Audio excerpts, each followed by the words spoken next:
The broadcast is now starting. All attendees are in listen-only mode.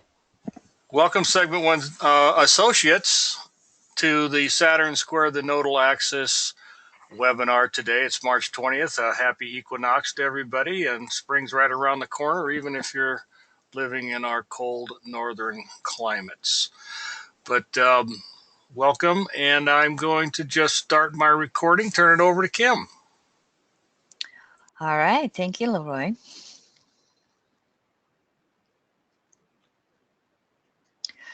Welcome everyone to our March 2018 Segment 1 class. Today we're going to look at Saturn Square, the nodal axis. Before we do, first of all, I'm going to show you our housekeeping slide. I think many of you are familiar with our free weekly audio podcasts. And of course, you see the Astro Library on your screen as well, and it's 3 different sections. If you need any more information on anything, you know how to contact us. So let's just jump right in with today's material. First of all, a basic concept of evolutionary astrology. It is an astrological method that is based upon observation or correlation. We do not make any assumptions with how any archetype is going to express itself. We must actually observe how it is happening in the world of the person whose chart we're looking at. And then we correlate from there. Another basic concept of evolutionary astrology is that we look at a planet, sign, and house as an interchangeable archetype. For example, Mars rules Aries in the first house. Mars, Aries, and the first house are all the same archetypal principles. Jeffrey Green used to say, way back when, you study the 12 archetypes of the zodiac. And if you study the 12 signs, then you'll know the 12 houses, and you'll know the planets that rule those 12 archetypes by sign and house. So it creates a nice simplification in understanding these archetypes. And of course, the archetypes have a spectrum of meaning. Anything can be used or abused. Anything can be distorted or naturally expressed, which again is why you've got to observe it and correlate it. So jumping right into Saturn. Saturn is the ruler of Capricorn in the 10th house. It is the active polarity, cardinal modality, and element of Earth. And so one of the first things we look at with the Saturn archetype is the principle of maturation. In other words, when we come into this human existence, we start working with the boundaries and physical laws of space and time. We start that process of growing, including growing up and becoming. Not only the human species, but all species, when they incarnate, they have to then start operating through those rules of space and time. Along with that comes the recognition that we don't live forever. So the principle of mortality, of death, and leaving this human form is also understood through the archetype of Saturn, Capricorn in 10th house. So whenever I use one of those 3 words, you know that I'm speaking of all 3 of them as well. And so along this path of maturation and existing in the space-time medium is a recognition then that there is a time limit. There's only a certain amount of time to accomplish whatever we want to do in any given lifetime. And so that too has an effect of creating and accelerating that maturation process, because I've got to do my stuff. I've got to, find myself in the world. I've got to have this career, etc., etc. Now, this principle of maturation is accomplished by learning the nature of our own individual beliefs, following Sag, ninth house.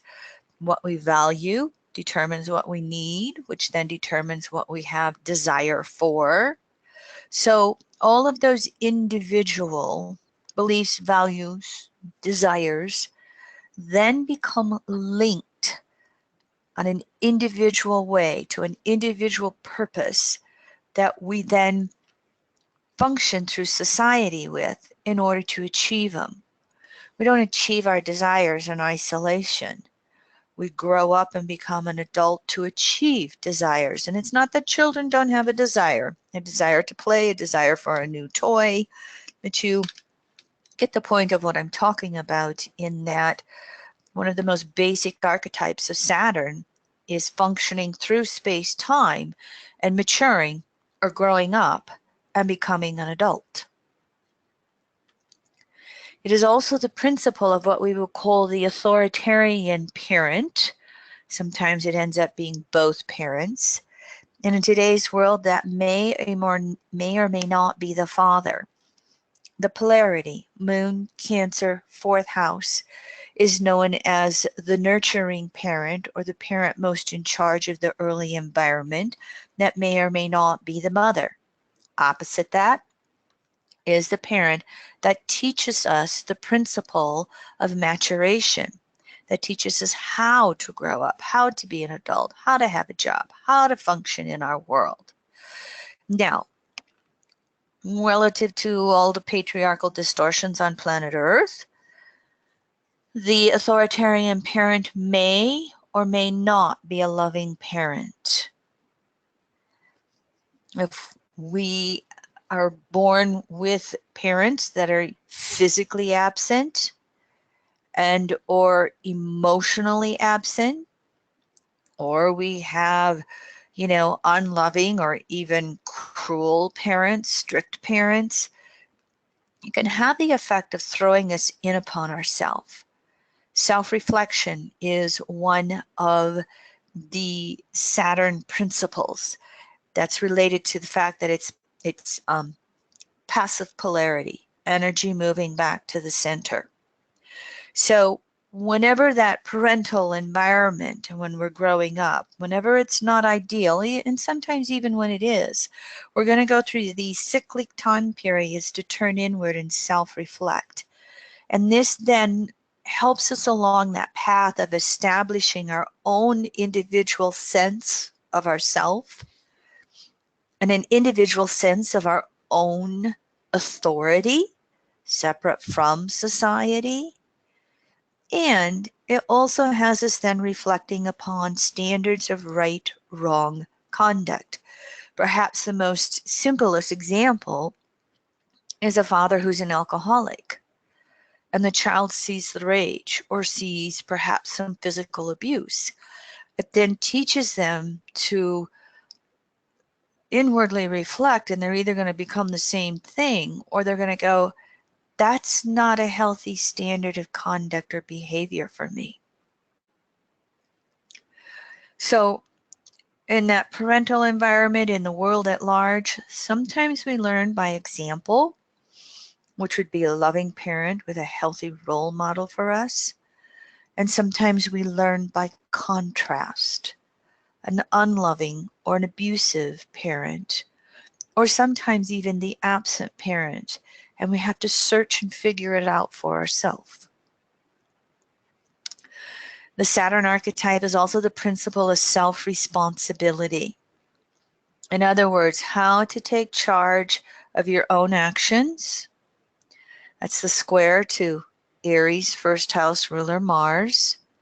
How to be responsible for our own actions.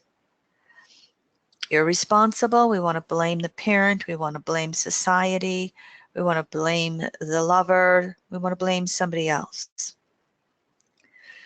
Responsibility includes the self-discipline and self-determination to achieve whatever our desires are, to take charge of our own world, to learn how to create whatever it is we want to create. Now, becoming self-responsible through the Saturn Capricorn 10th house archetype also means that we're going to start to recognize there's a higher authority out there. We initially learn that through what we call the authoritarian parent, or the parent that teaches us to grow up, and it may be both parents. And then we learn to, wait a minute, society has rules. Society has standards by how it wants us to operate. So we have to learn to submit or follow the rules or understand higher authorities and how we are meant to function within them. This principle of self-responsibility also then includes accepting whatever this incarnation is, whatever space, time, form we incarnated into, whether we are male or female, trans, bisexual, whether we were born into poverty or we were born into riches, whatever country we're born into. Self-responsibility means recognizing that incarnating into a form and a set of circumstances doesn't randomly happen. There is a logic to life. And what that is basically explaining is the principle of evolution and reincarnation. We come back lifetime after lifetime, exhausting the separating desires and evolving or expanding in consciousness as we do. So one of the basic means of maturing is recognizing self-responsibility for anything and everything that is manifested in our world. So as we mature and learn to be responsible for ourselves and apply self-discipline, self-determination, this then leads us to the Capricorn archetype, which is the principle of career and social positions. This is where we, again, learn how to establish our individuality and our own individual authority. I'm my own boss. We learn how to establish that within any culture or society we are born into, or a culture or society that we choose to adapt or move into as we become an adult. If we're born into a country where we have the freedom to travel, the freedom to explore a different culture, the freedom to explore a different country, whatever it is. If you're an immigrant and you go to a different country, you have to learn how that country functions in order to be able to find a career in that country, culture, society. So we've got to learn how society works with this archetype in order to achieve our desires and goals through that society. And of course, the main means in which we do that is through money, and the main means in which we create money is through work, through a job, through our career. Now, if we're not willing to make that effort with career to achieve what we want, it can sometimes set up guilt. The guilt of not making an effort, or making half an effort, or starting but not finishing, not following through on the self-discipline. It can also then set up judgments from within ourselves that we didn't mature as parents expected us to, or judgments within ourselves because we didn't make the effort, or judgments coming at us by society. In a Western society like the United States, we do not have strong social support systems, and you're made to feel guilty if you can't earn enough money to pay for diapers and rent and food on the table. Whereas if you were born into a northern Scandinavian country that has very good social support systems, it minimizes the guilt because they have the consensus rules and norms established in which they support someone into maturity, in which they give them the educational tools through college to then go out there and work. A lot we can say about this, but I think you get the whole principle if you've been a student of astrology and looking at this archetype.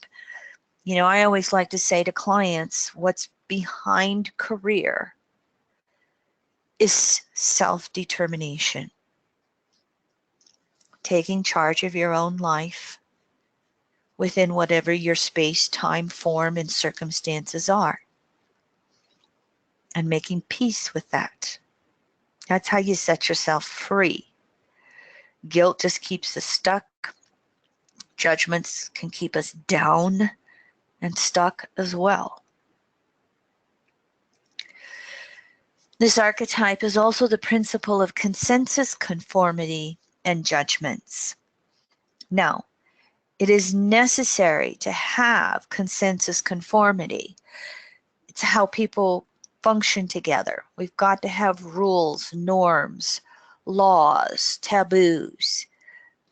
The easiest way to look at it is traffic laws. If we all know what a green light and a red light is when we're driving a vehicle, it kind of can help minimize some of the accidents in the vehicle. We've got to have, again, a consensus conformity to function together.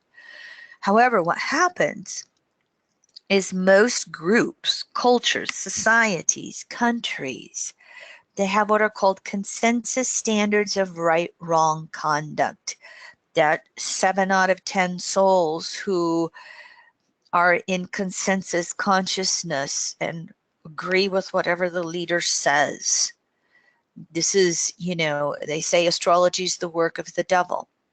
They all then conform to that. Sometimes, as we are moving along in our maturation process, we'll look at some of these consensus standards of right, wrong conduct and we'll disagree. It can be as simple as liberal versus conservative differences in the consensus world. It can be not even believing that this law should be established. You know, the right to own a machine gun or a weapon of war in the United States. Not every country agrees that that's a consensus standard of right conduct. Whenever we deviate from whatever those consensus standards are in whatever society we're functioning within, then there is an associated guilt that comes with that because we're not conforming. And that can serve as the pressure to suppress us or make us function in that consensus conformity. If we move forward into that Uranus Aquarius 11th house rebellion, we can have those societal judgments come at us because we're not obeying the rules, laws, or norms.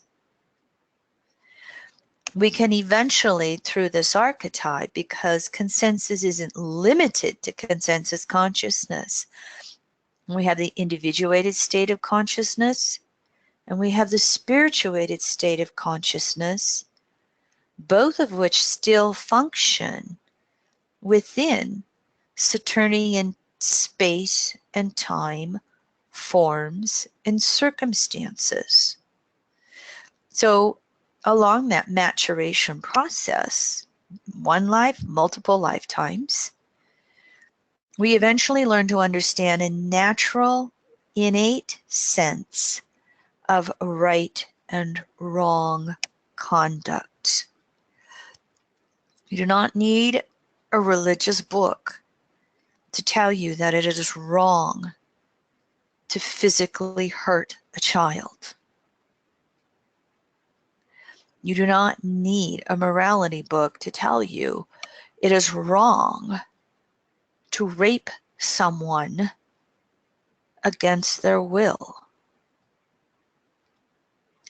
So these, this natural sense of right, wrong conduct is many times what EA will call natural, universal, spiritual principles, timeless spiritual principles which have always existed and always will.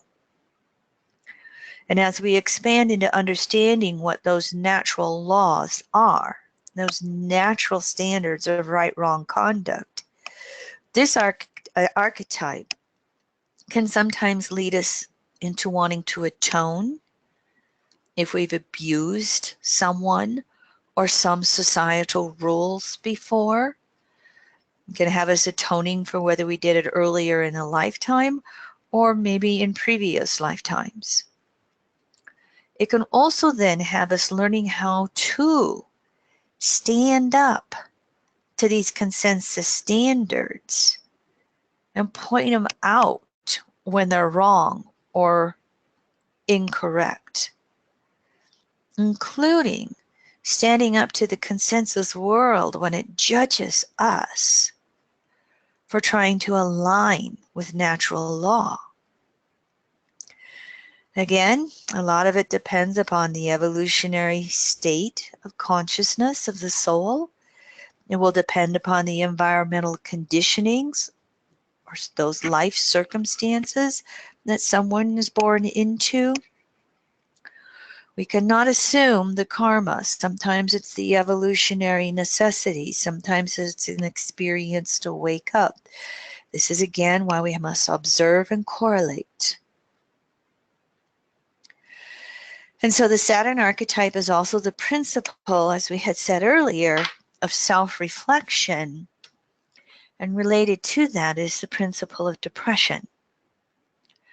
When we choose to turn inward, when something triggers us inward, or when limitations of form in the Saturnian world turn us inward, when society judges us or limits us and turns us inward, that self-reflection is to really become aware of the dynamics in which we operate.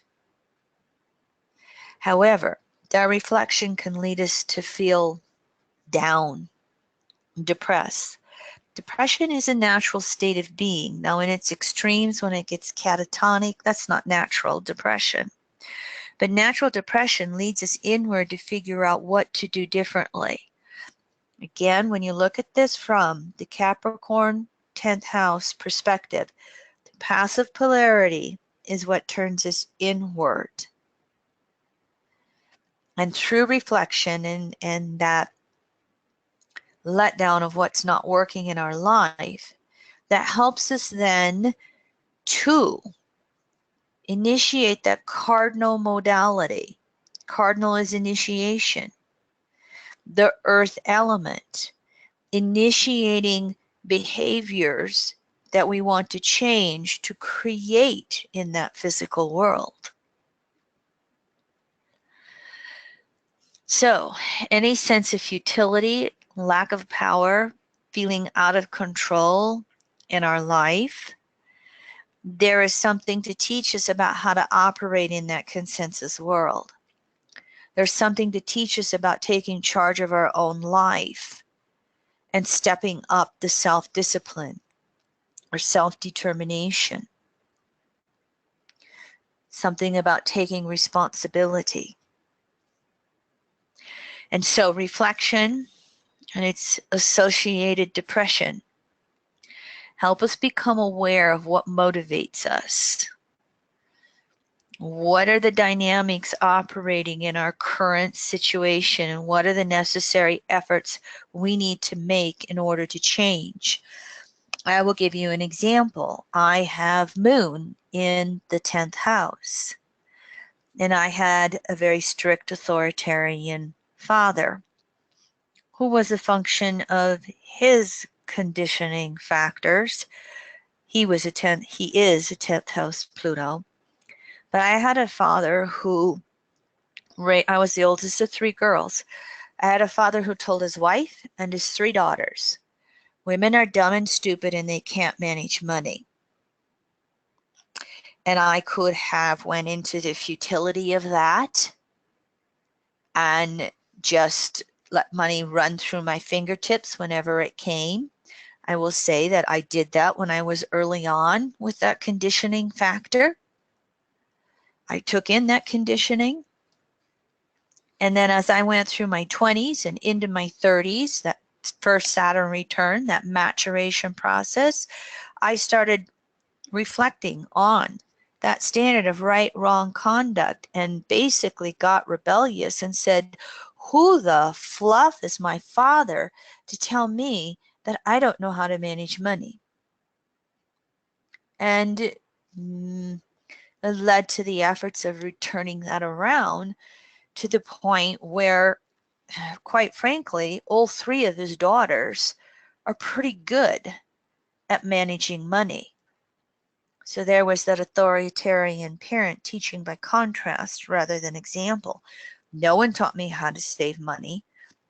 No one taught me, the principles of income and expenses. No one helped with any of that growing up. We were supposed to get married and let the man in our life do it, even though my mother kept the books on the farm all the time. So you can see how you can have those conditioning factors, that consensus conformity, and you can choose to just sink in to the futility or depression and not do anything about it. Or you can become aware of the dynamics. A father who conditioned it on you, but it's not really who you necessarily are. And you can step out of that conditioning dynamic, excuse me, burp, regardless of whether you are consensus individuated or spirituated states of consciousness. You can be consensus and manage money very well, very good as well. So just a little example, how to take the conditioning factors and that self-reflection and use it to change. Another one of the archetypes for not only Saturn, Capricorn 10th, but also Moon, Cancer, and 4th house is what we call the principle of gender switching. If you look at Cancer traditionally being, or look at the Moon traditionally being mother, look at Saturn traditionally being father. I mean, there's our 2 genders. There's our first exposure to genders. When you see a lot of activity in Cancer, Capricorn, or 4th, 10th, or a lot of aspects to Saturn or the Moon, you can start observing and correlating to see if there's been a gender switching. And as we're coming through consensus consciousness, there's a tendency to want to continue to incarnate in the same gender over and over, because again, it will represent security from the past. It is what we know. I know how to be a male. I know how to be female. I know the hormones that go with one of those genders. However, that ultimate lesson of being able to balance the inner anima animus means that we have to learn how to incarnate in both genders. And so if there is gender switching, don't assume. Those hormonal shifts can create a whole bunch of emotions. And if it's our first time in the opposite gender, we can be very confused with what's going on. I don't relate to this feeling. I don't relate to this mood. I don't relate to this emotion. Why am I so emotional? And it's possible that this can lead us to wanting to suppress our emotions and control all our emotions. That earth element, it's the 3rd a sign of the earth element around the zodiac. And so as it leads to that accumulation of resources, it can have us wanting to then hold on to things. And it can have us wanting to, hold on to that gender.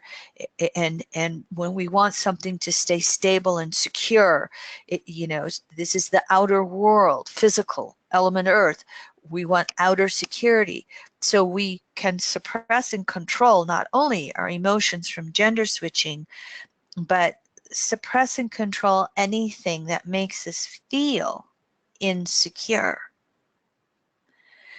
And what the lesson is to become aware of where those emotions are coming from.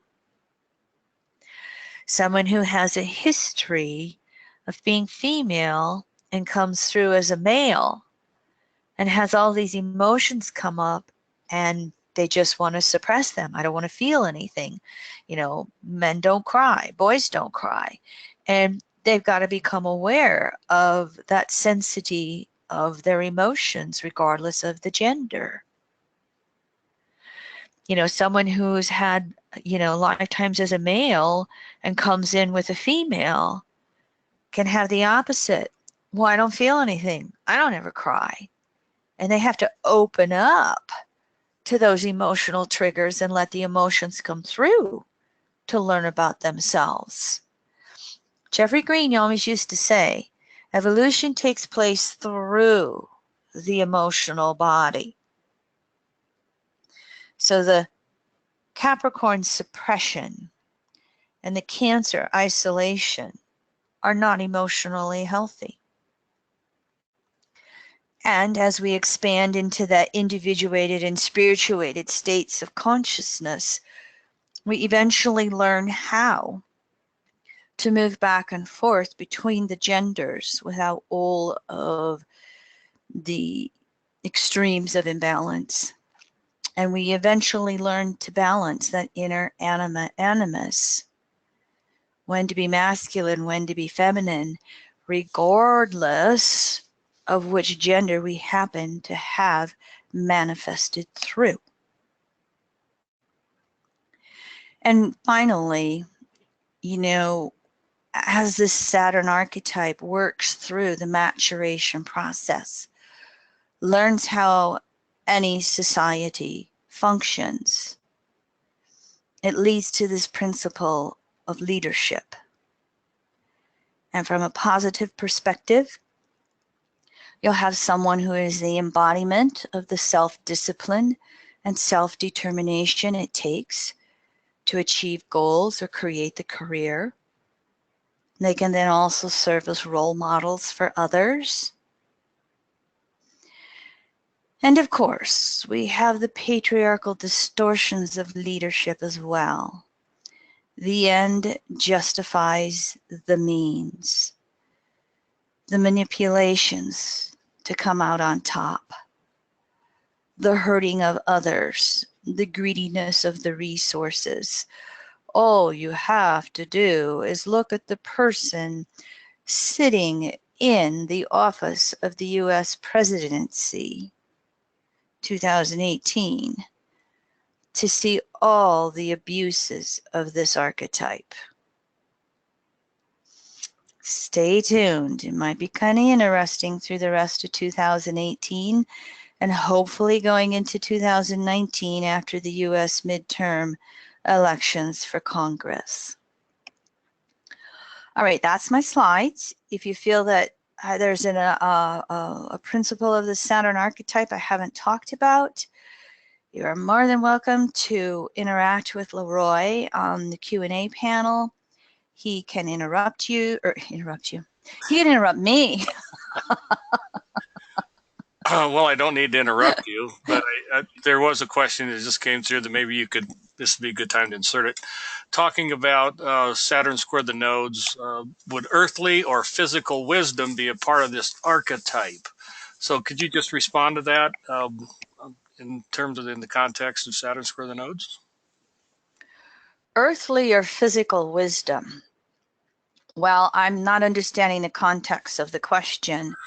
So let me just say that to me, What I heard, earthly, what I heard was, a shamanism, and I'm just responding about the nodes really setting it up to be this soul would bounce back and forth, perhaps from such a shamanistic point of view, perhaps to resisting the same, and of course it'd be colored by the signs the nodes are in. shamanism and healers are related to the mutable archetype. Your closest association to shamanism is Sagittarius. Ah, okay. You also see that through Pisces and Virgo. You know, the daemon soul, Daemon, which is a soul that understands nature, which are the healers, the witches, the shamanisms. They are most commonly understood through the mutable modality. Now, that's not to say that you can't have, you know, a shaman with some 10th house archetypes. For instance, Yogananda was a 10th house Pluto. And he stood up to the consensus laws. He brought the principles of the Eastern world west and established his ashram in, you know, what was it, Los Angeles or Southern California somewhere. So it's not that shamanism can't exist in the other archetypes. You know, when I heard the question, earthly wisdom, I heard being able to be wise about the earth element, being able to be wise about physical resources. Taurus is where we learn how we have an ability to work with the earth in order to survive, the basics of survival, food, clothing, shelter. The Virgo earth element is where we deal with all of the physicality of the world. The Capricorn earth element is where we deal with the accumulation of all of the earth's resources.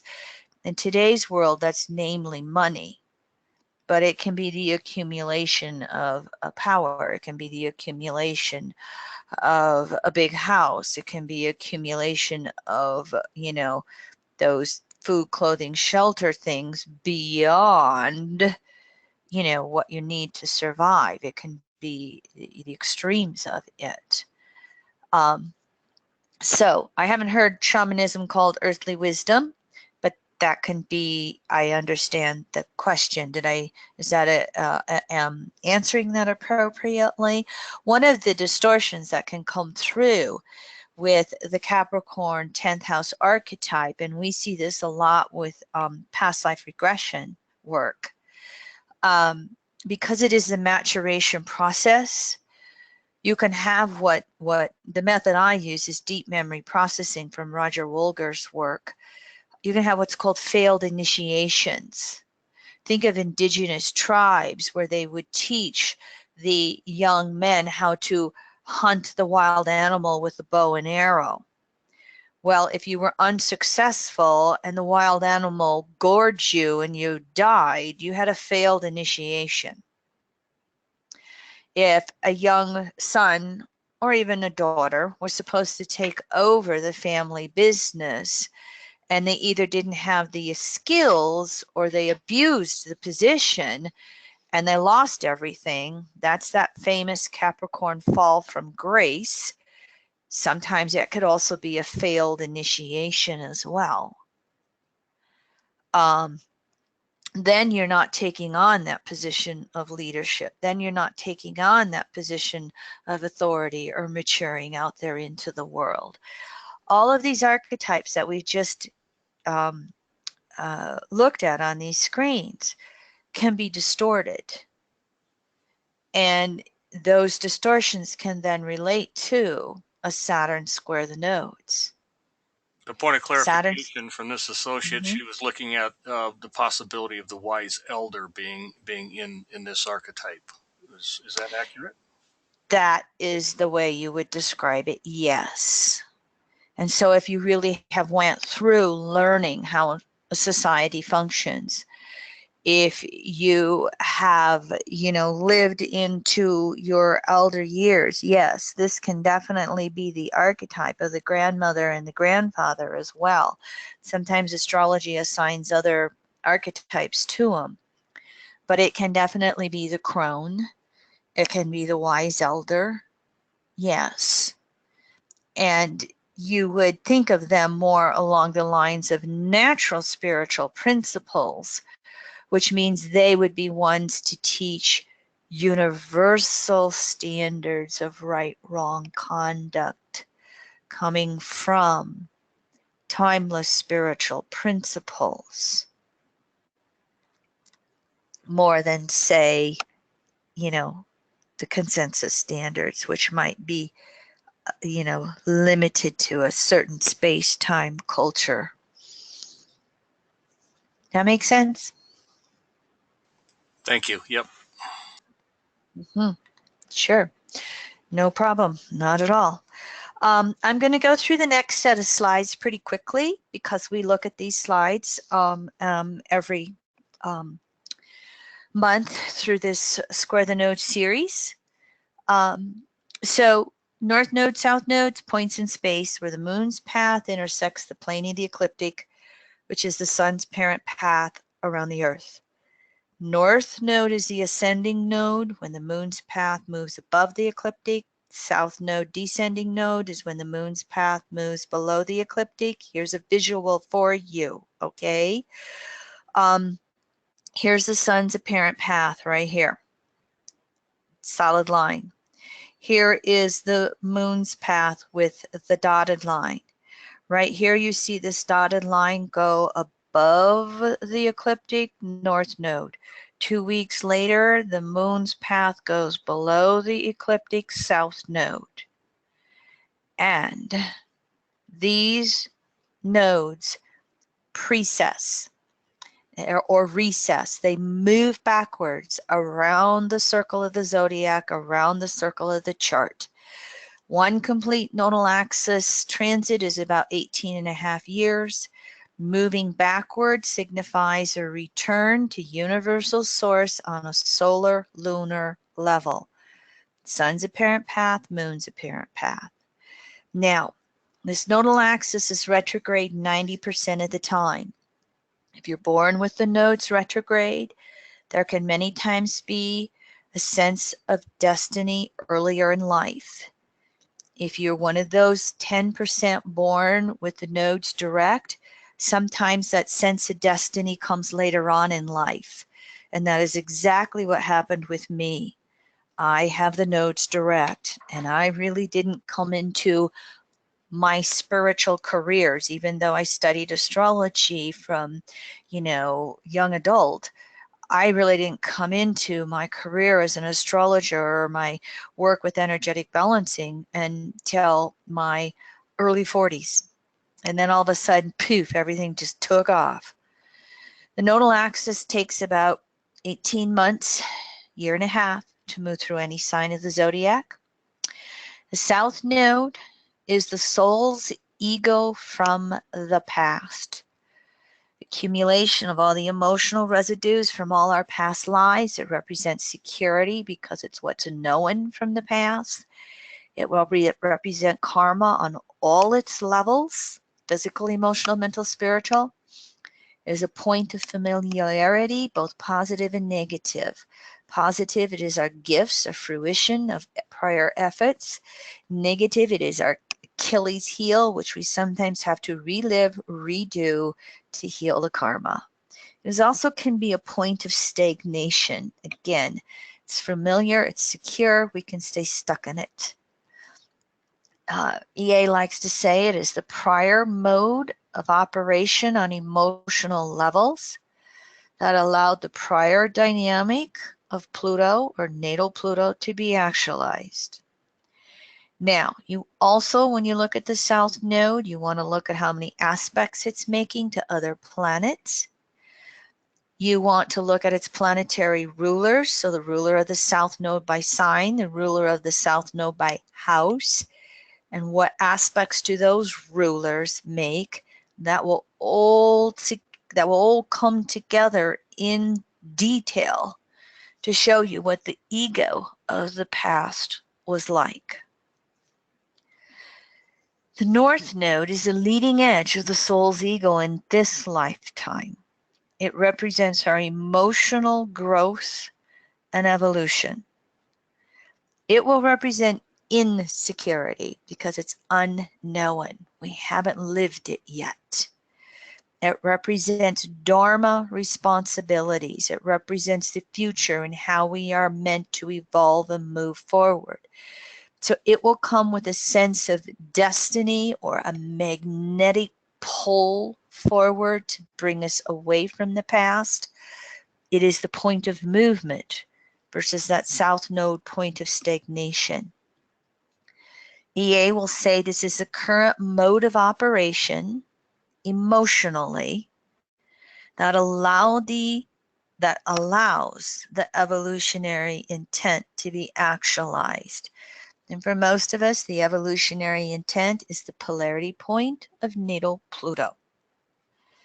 If you have Pluto square the nodes or Pluto conjunct the north node, I refer you to, there are beginning webinars in 2014 to go back to some of the basics of the planetary method variations. You also, though, have to look at how many aspects the North Node is making to see how that's also helping us move forward on an emotional egoic level. You look at the rulers of the North Node by sign and house, and what are the aspects that those rulers are making to put the whole picture all together. So the nodal axis, the past or South Node, and the future, North Node, are always in the tension of the present moment. This is true natally, in your natal chart, your natal nodes and natal moon, and this is true forecasting. Where is the transiting nodal axis today? Where is the transiting moon today?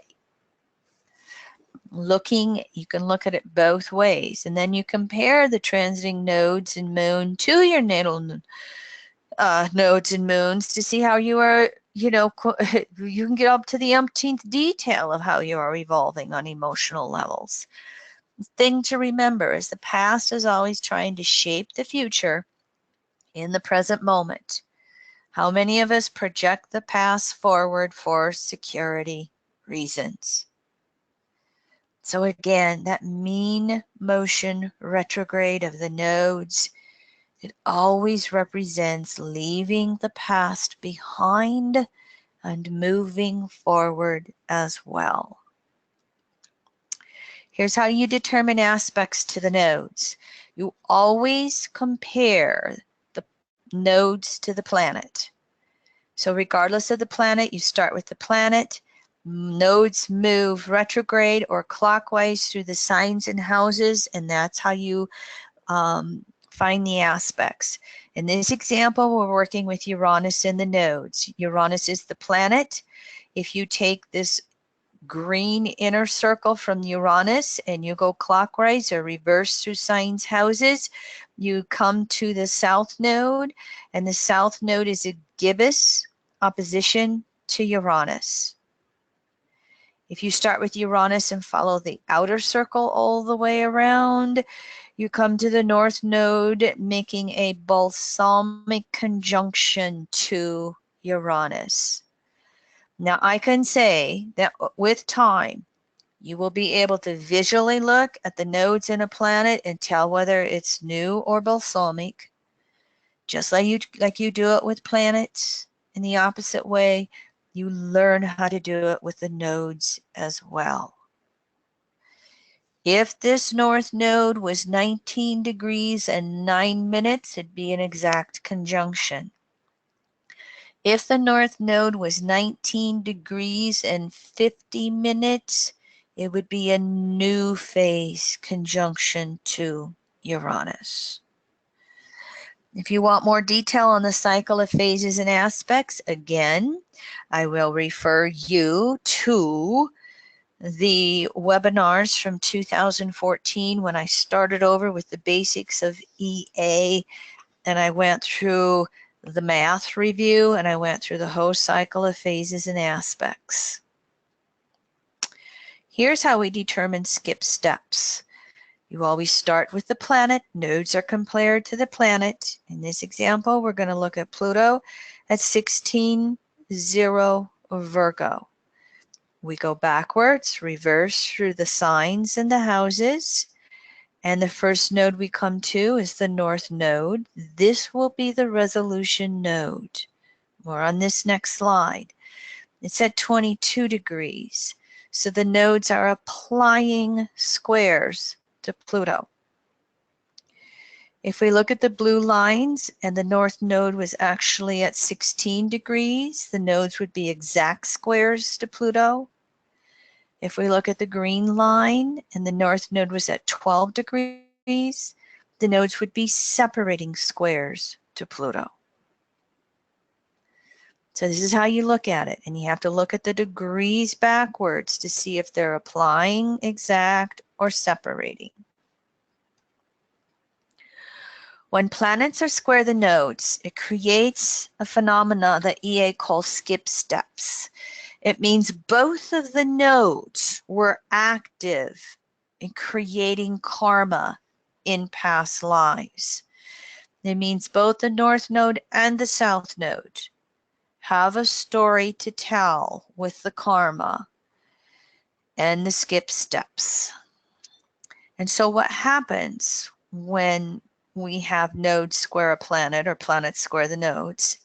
The planetary archetype skips back and forth between those two nodes, and it doesn't integrate its own archetypal lessons. In other words, that planetary archetype development is arrested. So think about this for a moment with Saturn. What's the first thing we talked about? The maturation process. There will be skip steps around maturing. The maturation process will be arrested. Think about this in terms of career. There will be skip steps around career some way. That career evolution will be arrested. There will be something that will have to be resolved with those skip steps. Now, Jeffrey used to feel that you couldn't always outright rule sun square the nodes. You can't skip the center of the solar system. However, you can still find karma on both nodes, and you can still have a resolution node to help the sun better express itself. We did a sun square the nodes class already if you want to review that. When you have the planet skipping back and forth between the two nodes, you got to find a way out. You have to find a way to heal or resolve the skip steps or arrested development. So we look for what's called the resolution node, how we can evolve instead of bouncing back and forth. I showed you the math, and so again, it's actually the node that last passed over the planet moving backwards. And because the nodes move clockwise, you start with the planet, you go clockwise, and the first node you come to is going to be the resolution node. When that resolution node is the South Node, something about that planetary archetype, skip steps, must be resolved through consistent application via that South Node. What it means is we've got to go back and address those issues from the past. South Node. We've got to readdress it. We've got to resolve it. We sometimes have to redo it to really understand that planetary archetype. And as we do that, then the North Node gets to come alive and move forward on an egoic emotional level, in addition to the planet evolving. When the resolution node is the North Node, then that planetary archetype must be resolved through consistent application via the North Node. And that means the future must be the bottom line. Instead of going back and having to readdress, redo, it's about moving forward, moving that planetary archetype forward via the North Node. And then that allows that South Node to be metamorphosed away from any stagnation of the past. Okay, the other thing that we look at continually through evolutionary astrology is the cycle of phases and aspects. And so I like to put a recap on that in here in these classes, not to go over it. Again, I go through it in detail in previous classes that you can search for on when you log into your segment 1 area of the website. Okay. But let's just review how to find aspects between the planets. You always compare the faster moving planet to the slower moving planet. I make exceptions to the sun, so let me show you both examples. Let's look at Mercury, Pluto. Pluto's the solar moving planet. The planets move counterclockwise. We take this inner circle through the signs in the houses. We've got to go all the way around the circle to get to Mercury. Mercury is a balsamic conjunction to Pluto. Let's look at Pluto and Venus. We start with Pluto, the slower moving planet. We take this green line here to Venus, and Venus is new phase to Pluto. It's 11 degrees beyond Pluto. It's moved past that wide conjunction, and it's now moving into new phase. Now, Jeffrey's original teachings would say you compare all planets to the sun. As I've done a lot of forecasting podcasts, I have started to compare the sun to the outer planets, Jupiter, Saturn on out. I still compare the inner planets to the sun, Moon, Mercury, Venus, Mars.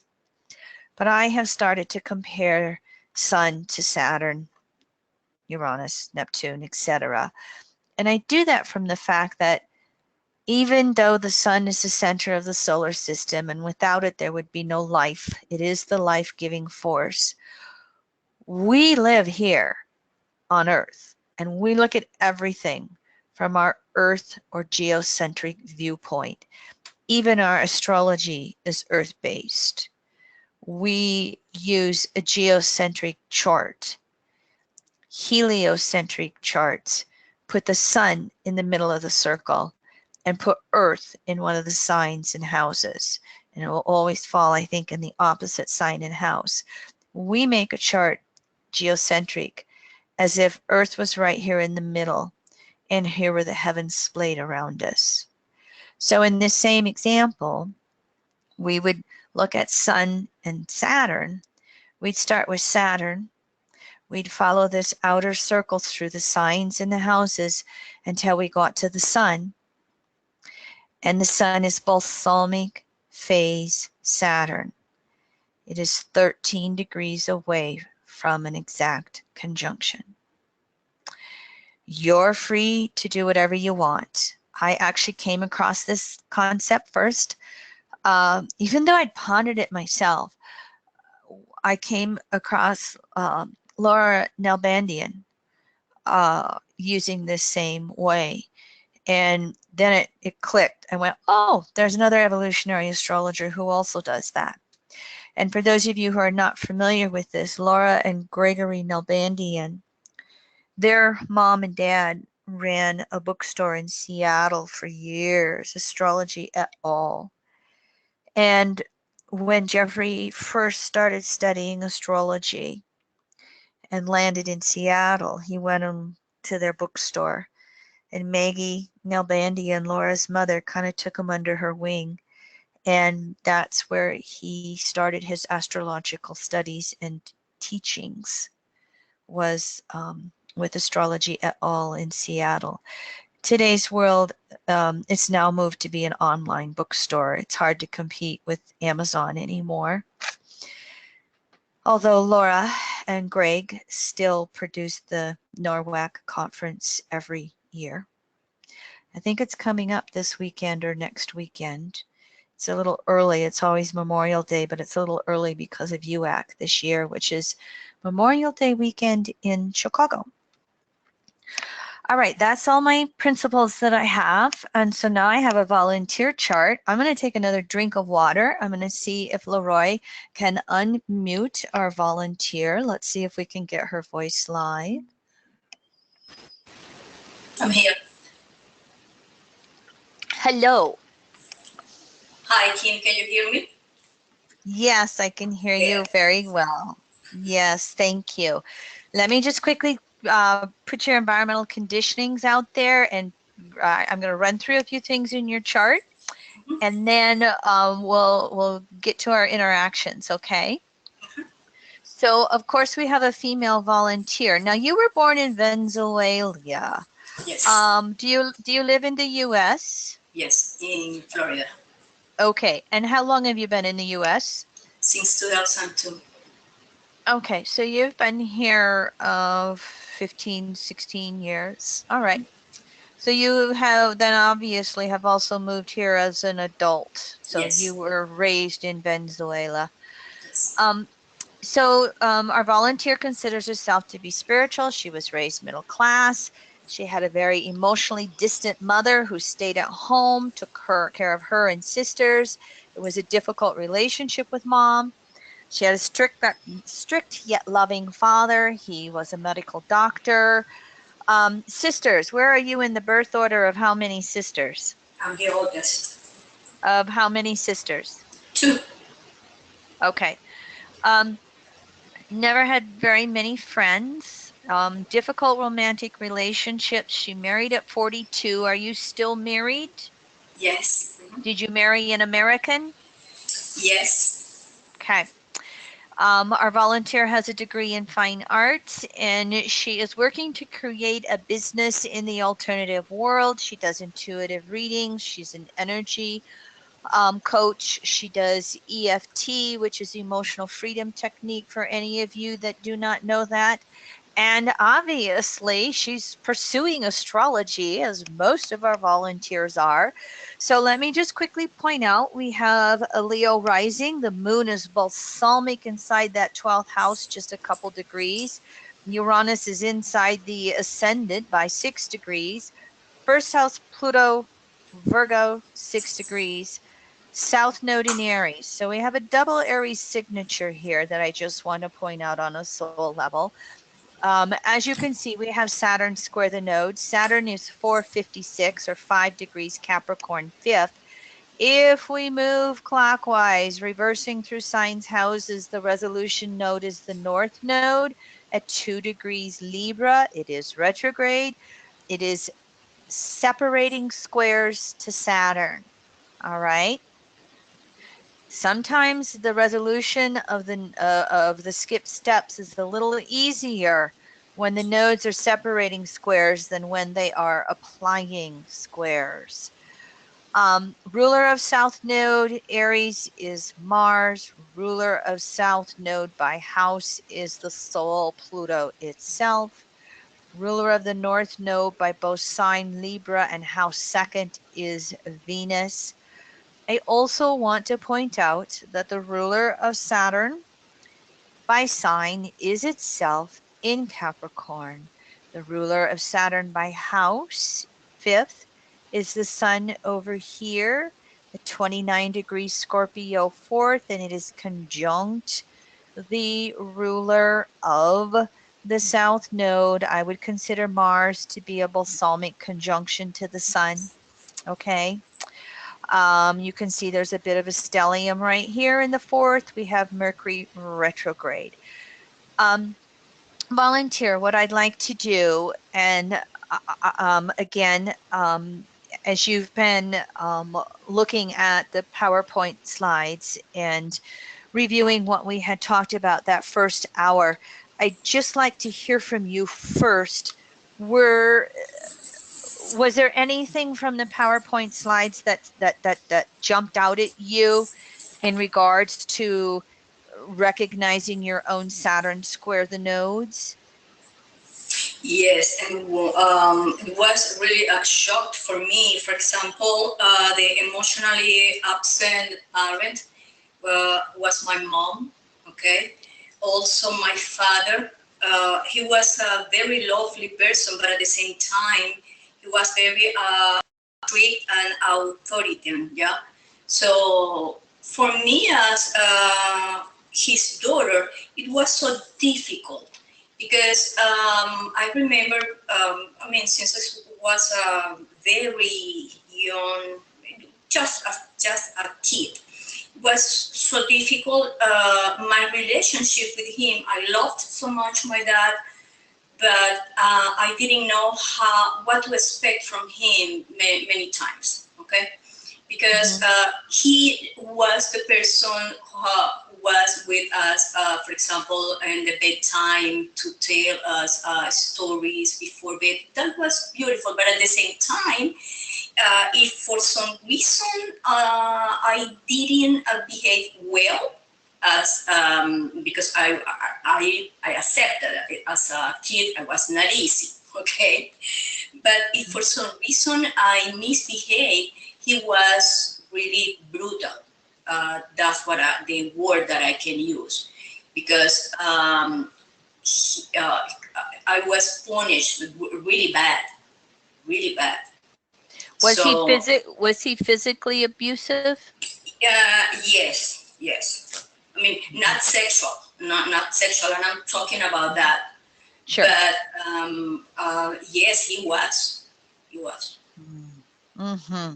Sure. So that was one of the things that came to me. You know, the memory that came to me when I was reading your PowerPoint, watching your PowerPoint. Mm-hmm. Mm-hmm. Sure.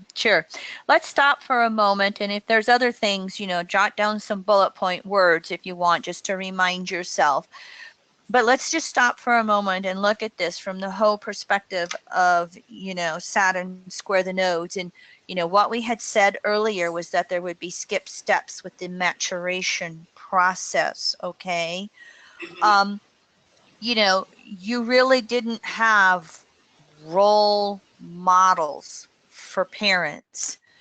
You didn't know what it was you were supposed to do. You didn't know what the rules were.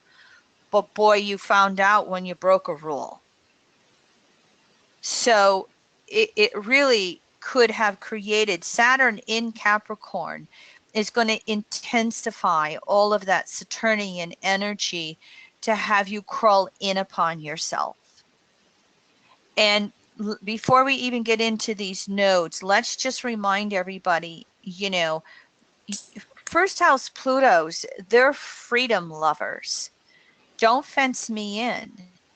Don't, I want my freedom to play. I want my freedom to be, to do.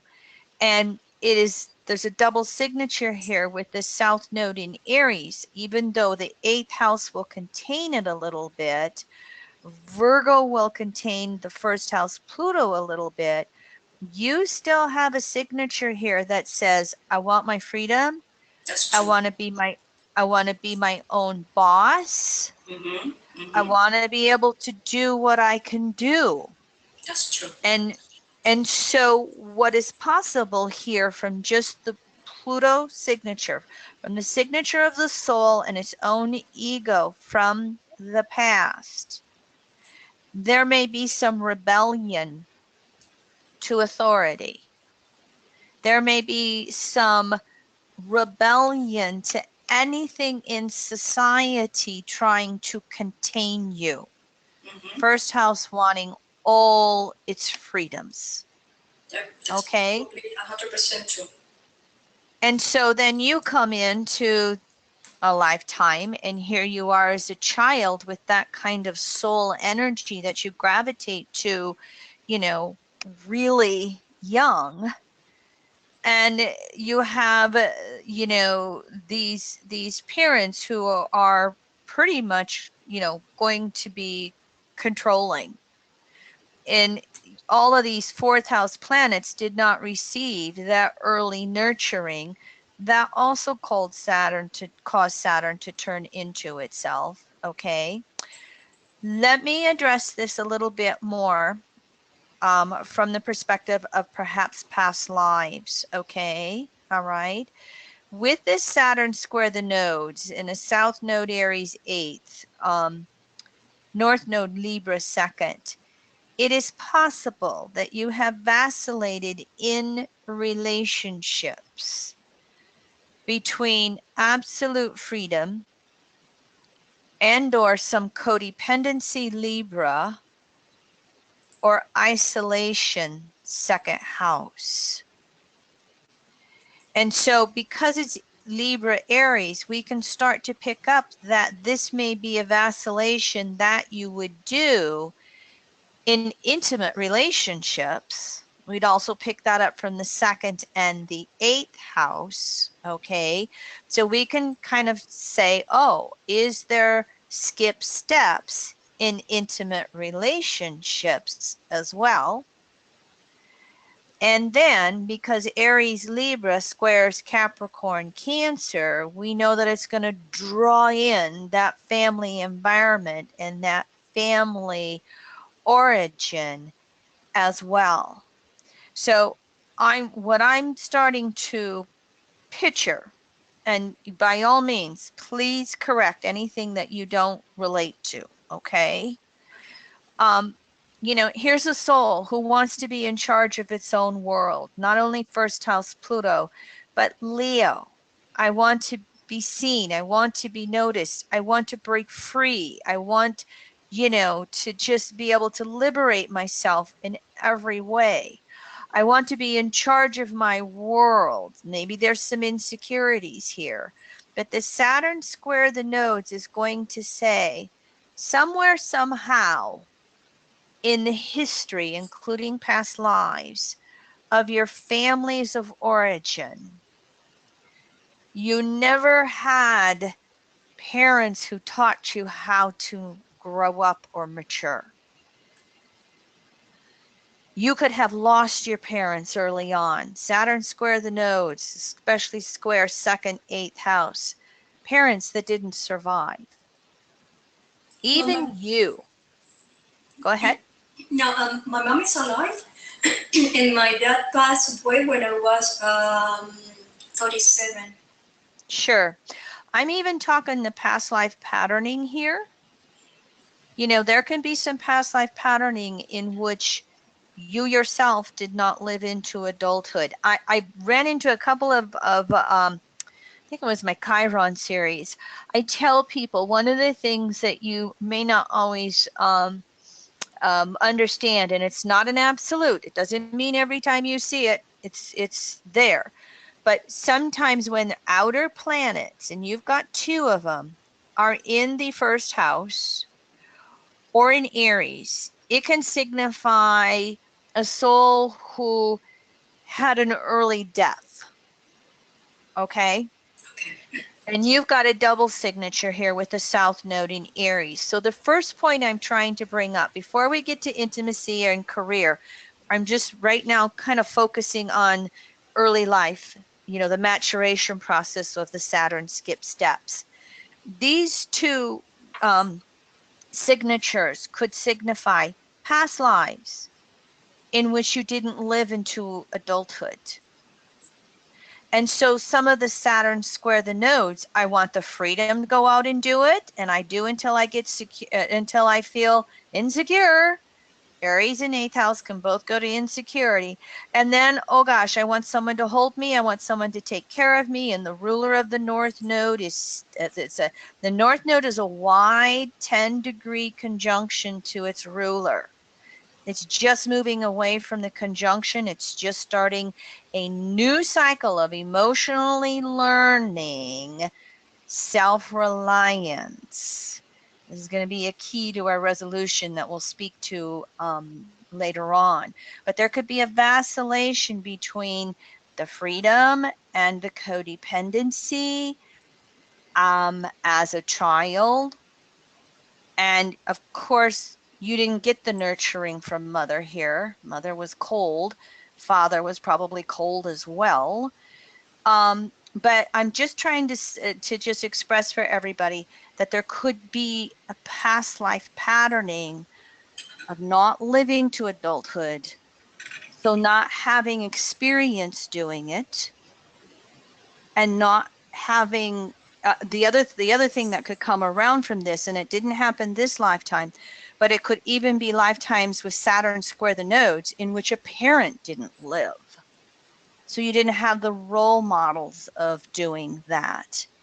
So in this lifetime then, with the current parents, there wasn't a healthy role model.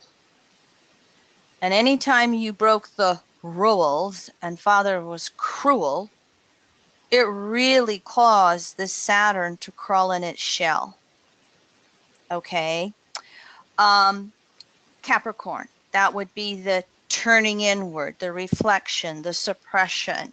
I'm not, children are meant to be seen, not heard, is an expression in the United States, especially for me and Leroy coming up from the northern plains and those German Scandinavian families that were farmers, and it was all about survival. Children weren't children. You were a workhorse. And how dare you want to go off and play? Both Leroy and I had some of that background. And I don't know if that was you in this lifetime or not, but just some of the cruelty of the parents would cause you to crawl in. Another thing that I always like to point out with the 5th house, Leo, sometimes we make the assumption that it's over egotistical, but we've got to observe sometimes that 5th house will be under egotistical. And so again, there could be this crawling in side of yourself that would happen. And some of it could also ruler of Saturn by house, the sun at 29 Scorpio in double water. That also could have you crawl inward and just get very emotionally reflective. Why are my parents so mean and cruel? On the ultimate level, it is to learn how to parent yourself, Saturn in Capricorn. And with the resolution node being the North Node Libra, to really learn how to take care of your own needs. But we're not going to know that as a child. You're going to have the child who is going to vacillate between the rebellion of Pluto's South Node and then the codependency or neediness or looking for the substitute for mom and dad. That could be somewhat projected into the relationships. Do you agree with what I'm describing? Does that feel accurate? Yes, 100%. Mm-hmm. Okay. So as you now obviously are moving into that second Saturn return, and you got that second Saturn return going on 3 times. Yeah. This is the maturation and recognition that it really is anytime you get triggered to crawl in your shell. It really is to learn how to love yourself, 5th house, to parent yourself, Saturn in Capricorn, and to consistently do it through this North Node. What do I need? What do I want? And here's an interesting point for this. That North Node in the second means you ultimately got to supply your own needs yourself. Okay? The North Node in Libra, it's Libra and second. So let me say it this way. You've got to learn how to have the inner relationship with yourself, Taurus. And then that's going to eventually lead to the outer relationships, Libra, because the woundedness of this node is going to be the codependency. When parents didn't love me, who will love me? And sometimes when we have a lot of Libra energy, it permeates codependency out there so rampantly that it can cause the partners to run. They'll smell the neediness and they'll just run away. And so to that degree in which you can really provide for your own needs, it heals that neediness, and it helps Libra become a lot more discerning of who to be in relationship with and who not to be in relationship with. Understand that? 100%, because that's what I'm living. Yep. There you go. There you go. And it could also have, you could even extend when you were younger and Saturn square the nodes in that immaturity and who will love me and see me. That could have also been extended even into the friends at the friendship thing, your expression, not many friends. Friends could have felt that neediness and just kind of pulled back. You could have went into that rebelliousness anytime you felt hurt. So there's this vacillation here between the real insecure neediness and the Aries isolation. I don't need anybody, or that need to control a relationship when you were in it. So there were the distortions of how to be healthy relationship with self, healthy relationship with others, would be worked out through the family of origin and what was wounded from there.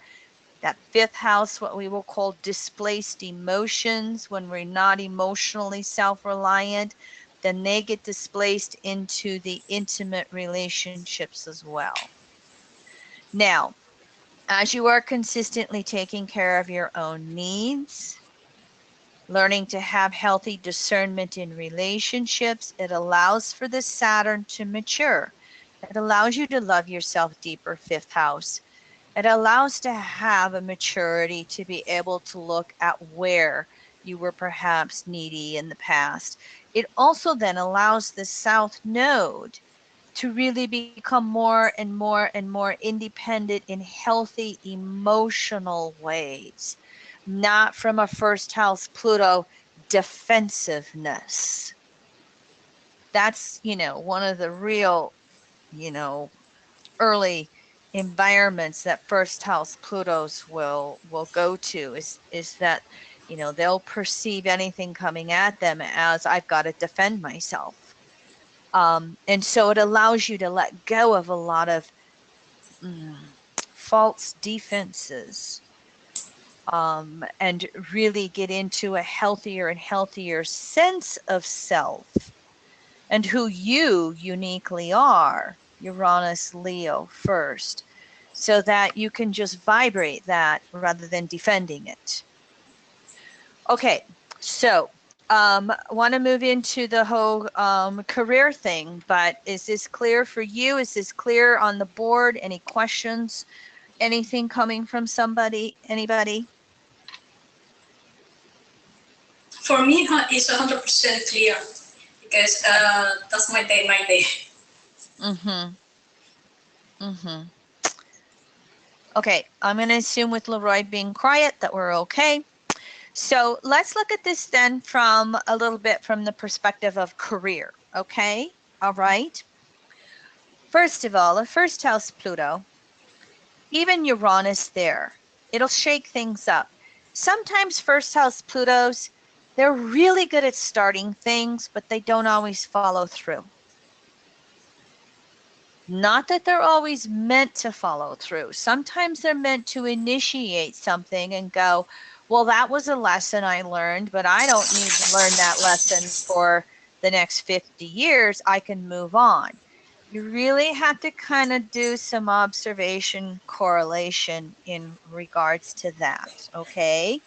But there is, again, a tendency to start but not always follow through. That could be true for Pluto, could be true for the Uranus as well. Saturn square the nodes can always, it can bring up those skip steps with the self-responsibility, self-determination, the self-discipline, okay? Something else that I will start to look at here, and again, I'm observing, it may or not be accurate, but the ruler of the south node by sign, Mars, at 22 Scorpio, is in a T-square with Uranus at 21, Chiron at 23. That's a pretty tight T-square right here. And it even draws in the sun at 29 Scorpio into the T-square as well. Sun will bring in the creativity. Mars will bring in the initiations and acting upon the desires. Mars not only rules South Node, Mars rules Pluto as well, being an Aries soul. There are a lot of us with Chiron Uranus oppositions. And in general, that Chiron Uranus opposition is a woundedness to our own individuality. And I'm wondering if there isn't a possibility here that in past lives, so again, I'm going to bring in some past life patterning that, you know, an astrologer would want to explore with a chart. Again, Leo rules royalty and royal classes, and Chiron rules upper class. Okay, those who run in either mentally elite circles or those who will run in the upper classes of society, which could be those who are rich. I'm wondering if there might be some past life patterning here where you were born into upper classes, born into those upper circles, and you were almost like the, you know, the bird in the gilded cage, we'll call it. You were born into the resources, so you never had to learn how to work. That could even be reiterated by Saturn in Capricorn, born into society, you know, that was the authority. Fifth house, born into the upper classes or royalty classes.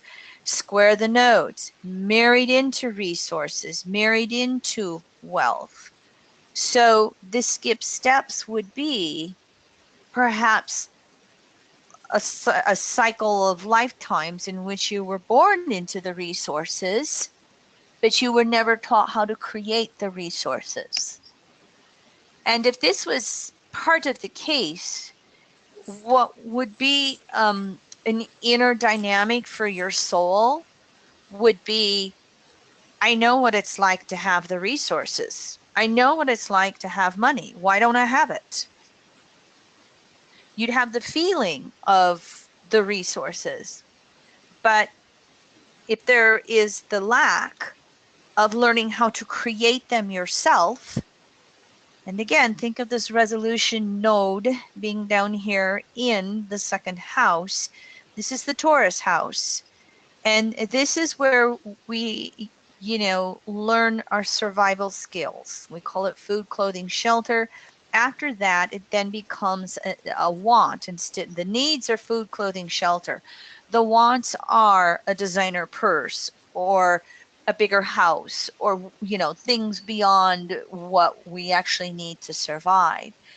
And with the North Node, future, in that second house, it is telling us there's a resolution node here, regardless of whether or not you had upper class lifetimes. There's a need here of learning how to learn the skills to create the resources yourself. And that also is then going to be reiterated by this Saturn. Saturn in Capricorn, maturing into discovering my own career, discovering my own resources. Fifth house, learning my own creativity, learning my own talents that then help me create in the world. This was some of what I was kind of intuiting when I was prepping your chart. Again, I don't know how many lifetimes, but I would say there was at least a lifetime or two in your more recent past where you were born into the resources rather than learning how to create those resources through what we will call a career. Some feedback from you, volunteer. Does it trigger anything? Do you have memories? I just want to clarify one thing, Kim. You mentioned Chiron as upper class. Of course, that's the sign Chiron resides in, that seventh house. Aquarius. Thank you, Leroy, for clarifying that, because yes, Aquarius is the upper classes, not Chiron. Chiron is a woundedness around it in some way. There's multiple themes running with this Chiron Uranus opposition, including in intimate relationships. But volunteer, let me just speak to this T square relative to Saturn square the nodes. Again, do you relate to anything that I say? Team 100%, believe me. And it's amazing because, how can I explain? As I told you, I'm trying to grow my own business, right? Mm-hmm. I go, and one of the things that I feel is, and this has been all my life, that I have a lot of interest. So I go from one thing to a different thing. And for example, I go from arts to readings and then to EFT. So the last year, talking about 2017, I decide to focus only on one thing and do the best I can, right? But Yes. but the thing is that what you said is true. I don't know how to do it. Mm-hmm. And yes. That's so frustrated for me. I yes. have take a lot of programs for marketing because every single day I say I want to learn how to do it. Yes.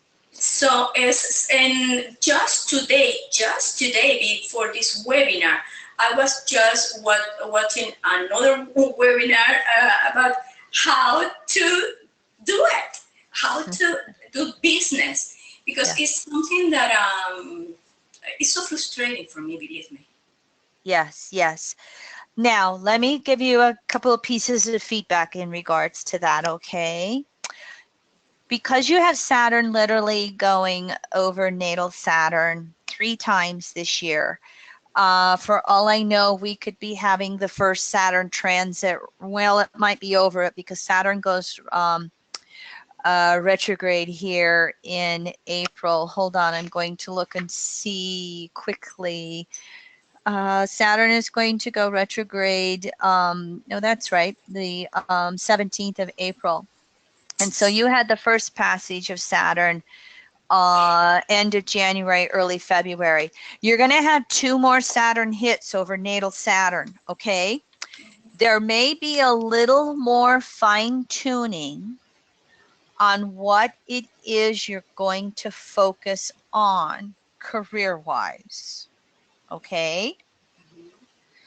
So be a little gentle with yourself, because you said it in you've decided to focus in 2017. You're correct. But in 2017, transiting Saturn was balsamic your natal Saturn. So give yourself a little patience throughout 2018, even into some of the beginning of 19. on what specifically it is you want to focus on if it evolves a little bit. But I think you are correct coming through this first house Pluto and Saturn square the nodes, that you really do have to focus on it yourself and focus on more or less, you know, a singular thing, or say 2 or 3 things that are in the same field. Okay. Mhm. The next thing is, if by some chance you have come through multiple lifetimes in which you were born into the wealth, you must be very, very careful not to judge your progress. And It I do is it. not how successful you are, honey. It is your effort. Okay? Mhm. And you have to recognize that your second Saturn return. It is your consistent effort to create career, to take charge of your own life and your creativity. It is your consistent effort throughout the rest of this life that will set up your success in the future, a future life. And that in and of itself can sometimes be disappointing. I want it this lifetime. First house Pluto, I want it now. Pluto Virgo, judging yourself, beating up on yourself because you aren't creating it now. So it is the effort, it is the consistent applied effort for Saturn square the nodes that must be made regardless of the outcome. Understand?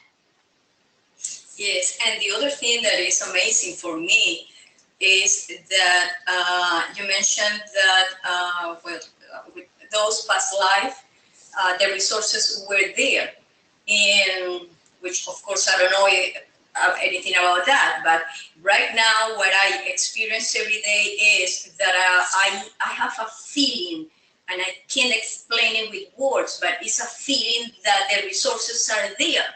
So I say, okay, but where they are, because I don't see them.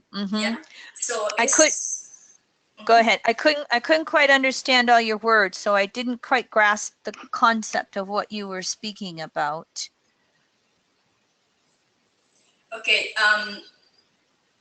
If I am not wrong, you were mentioned something about the resources, and that in this lifetime I don't see them. Yes. Okay, and that's what I was saying, that I have Gotcha.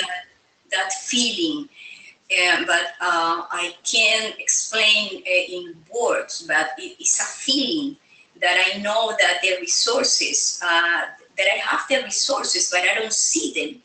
Yes. Part of it, I would also say, is that you're making a big shift out of the consensus lifestyles. And that doesn't mean you can't have a nice home or a new car or live the Western world.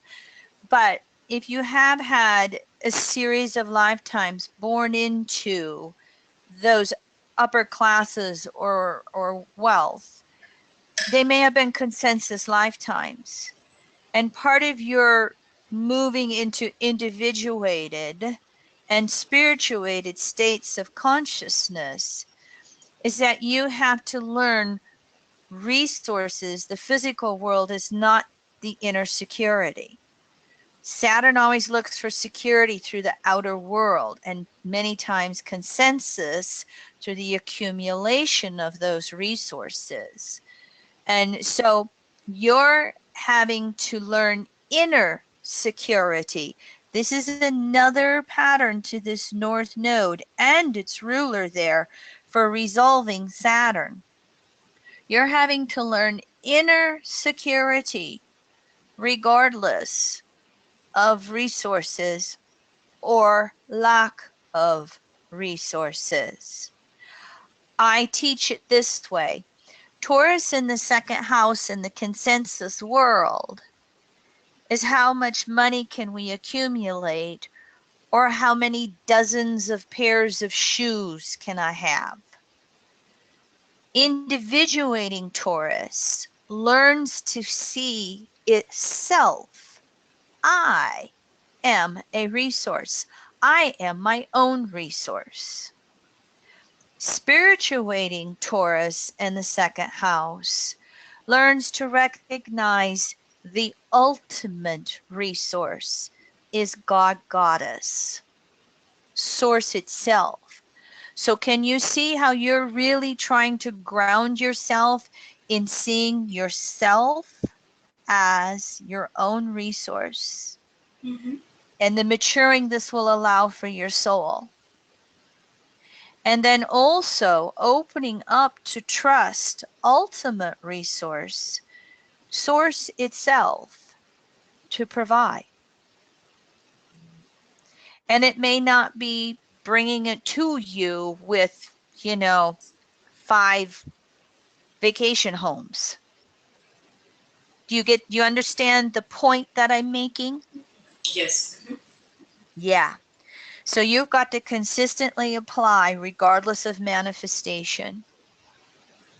And you have to have your conversations with God, Goddess, or however you talk, as to how do I be a creative force for you on the universe? And that's going to allow you to then, work towards being able to manifest naturally yourself.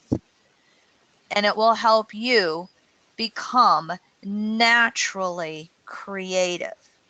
And oh, by the way, a lot of times when we have issues with Saturn, and this would be, true, like if you had Saturn conjunct the South Node, especially. Jeffrey used to teach it that way.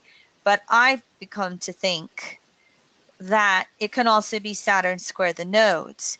If you're making your effort to do your work, there's a lot that you can resolve that second Saturn return and break free. First house Pluto. Okay. Now, if there was the lifetimes of being born into the wealth and you had to marry that way, and what we would say marry into, the gilded cage, so to speak, you weren't free. Just look at Melania Trump, okay? Well, that's not my case. No, I know, but the past life patterning, okay? Can you see? Can you then also see how it can set up that karma of codependency in relationships? Mm-hmm. So looking at this a little bit from the perspective of relationships here, there's woundedness and codependency in the relationships, even to the point that who knows, with Mars at the apex of this T-square in Scorpio ruling this South Node in the 8th Aries, you could have had past lives where the wealthy husband abandoned you or threw you in a convent so he could have all the resources, or run off with the younger woman, or take, he could have married into your money, and then, back in the day, the when you married, the husband got all the resources, in so much of Europe that went on back then. And so, that also is could be tied up in all of the woundedness of the relationships here, and the feelings of the emotional abandonment. It could also be tied up in all the, the codependencies and expectations, and, just literally thrown out on the street by yourself with all your resources robbed, and Saturn square the nodes. Well, I don't know how. And so the maturing for this Saturn is to learn your own creativity to the degree that you can take care of yourself in every way, and you are never beholden to a partner to survive or provide the resources. Now, that may not be what it is today. It may be that husband provides some resources today, but there's an ultimate energy for Saturn's maturation here of learning to take care of itself in every way, learning creativity to provide, again, all your own resources, so that partner is there because you want him there, not because you need him to survive. That will be another effort that you're consistently making in this lifetime that will help heal this woundedness in intimacy that could be there in many, many ways, many different examples in past lives. Understand? Yep. Okay. All right. Well, that's all that I have with my little notes. Let me just check in, volunteer. If you have questions on your chart, you're welcome to ask. Let me see anyone on the board. If you have any questions about this example, feel free to pass it along via Leroy or have him unmute you. Just going to check in. Questions from volunteer? Everything is fine, Kim. I just want to thank you for inviting me, because for me it has been amazing, everything. Well, good. Clarify a lot of things in what I'm living, what I lived in the past. So thank you so much again. You are most welcome. Thank you for volunteering. And Leroy, anything on your end? No, the board is quieted down. I just observing this chart. I just, that strong Leo on the ascendant, Uranus and Leo, and of course that relative to this class, Saturn square the nodes. That Leo obviously rules that fifth house by sign, and isn't it interesting that she, with this complicated past life scenarios that you've been pointing out, that the first marriage didn't happen until that Uranus opposition crossing over that seventh house cusp in Chiron. And my guess is Uranus will continue to play a real active role for her as it transits through that ninth house, and then goes into Taurus, and kind of might clarify all that second house, where that resolution node resides in this chart.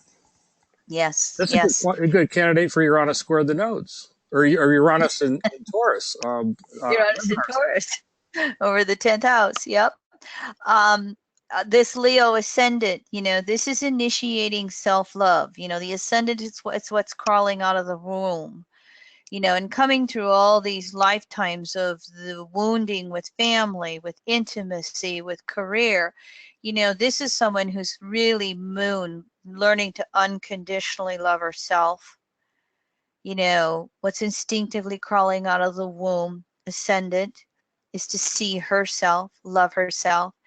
And this Uranus in Leo is just that liberation of who am I really, versus all of these lifetimes in which there could have been as many expectations projected onto her by family, by partners as well. So yes, here she is really starting to explore this path of independence and liberation and the maturing within her own soul. Saturn square the nodes. All right, so as we finish up here, I do have a volunteer for Chiron square the nodes next month. Need one for Uranus. I do have one for Neptune, but the Neptune volunteer is very willing to acquiesce to a newer associate if someone would like to volunteer. I may go into planetary pairs. I went and reviewed, I started these monthly classes back in 2003. October of 2003 was my first one, and I am reaching 15 years of teaching this monthly class. I ran Jeffrey Green School from 2002 to 2008, and that was one of the things I did, was initiated the monthly classes. Anyway, I went back and looked at the list of all the audio classes I've taught, and I thought, I'm like, oh my gosh, I have enough material to teach webinars for another 5 years as I transfer all the old audio classes and reteach them again as webinars. So lucky for you guys, I'm not going to stop teaching classes for a while. So I may move into planetary pairs, but I might have a few other classes I teach before then. Stay tuned. All right, so we just finished up our Chiron in Aries. Stay tuned to our emails. Leroy will have it in the subject line if you want to catch up. I was very, very happy with, excuse me, how my archetypes and cycles turned out for Chiron. Lots of information in those two classes. We will have the individual houses available in the near future. If you want to study astrology, we have all 12 houses as a set available yet for you. And then guess what we do next week? Oh, and go to the podcast page to get the last night's free Mercury in Aries. Okay, April's going to be quite active. But we'll start next week, Monday, Wednesday, with Uranus Part 1 and then Uranus Part 2. I have some volunteers. I haven't even started putting the houses yet. If you enroll in Uranus and Taurus Part 2, you can volunteer your chart. I'm going first come, first serve. And as I get later this week, I'm going to have a chance to look down and see what houses we're filling in, and then we'll let people know what houses we still need to fill in. And then, of course, in June, we'll have the Mars retrograde public webinar and Mercury retrograde in Leo. But first of all, we're going to get through Aries. All right, that's it. Thank you one more time to our volunteer. Thank you to all of you who listen live or archived. And I will see you next month, the third Tuesday in April, for Chiron Square the Nodes.